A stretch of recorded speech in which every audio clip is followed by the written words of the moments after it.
This is arugula in flower. So April 15th, 2020, the first thing that you notice in the spring, the first step in the cycle, nature takes the plants from last year and lets them mature and give seed. So I think a lot of people have been conditioned to not allow for that stage. If it goes to seed, oh my, it's gone to seed. Now we need to yank it out. No.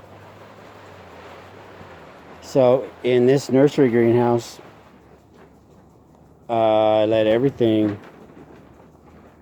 encourage everything to go to seed. This is broccoli. These pods get bigger. And there's 20 seeds, 15 seeds, 18 seeds in every one of these little bean-shaped pods. So then the next generation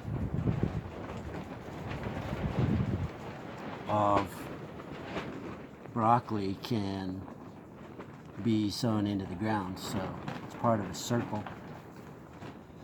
And seed is number one. Seed is the most important thing. That's why it's number one in the sequence in the spring, is because without seed you don't have plants, and without plants you don't eat plants.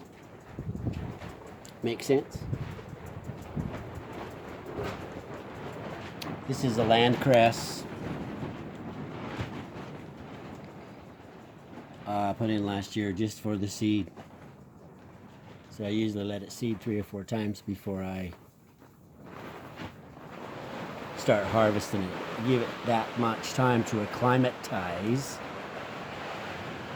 to heirloom, to loop 3 times, and then you've got something with a lot more intelligence as far as a plant, and a lot more development flavor-wise, nutrient density, etc. So we got some Scottish kale here, a bunch of cucumbers, radishes, sorry. So everything, wasabina. This is the 3rd generation on this wasabina, which is a mustard green. Got a lot of seed in it. Look at that. These flowers are just awesome.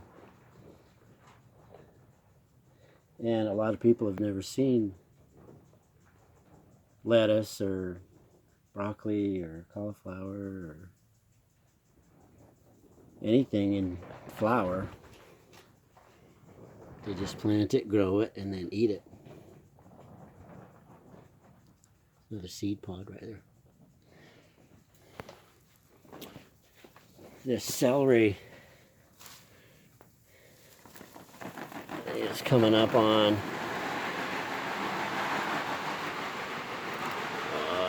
12 months of being in the growth cycle. So I'm going to harvest some of it, but then some of it I'm going to let give me seed. So growing seed, number 1 in the step process. Number 1, seed. Go round and round with the seed. This is cabbage. More arugula. It's cabbage.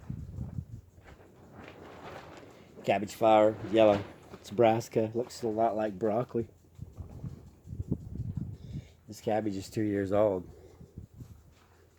So I've already pulled 1 generation of seed off of this particular cabbage.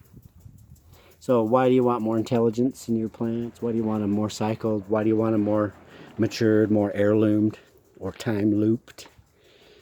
Because they get better. They develop more complexity. And they get more disease resistant. And they also adopt to whoever's tending them. Plants actually will treat medicinally whoever's growing them. So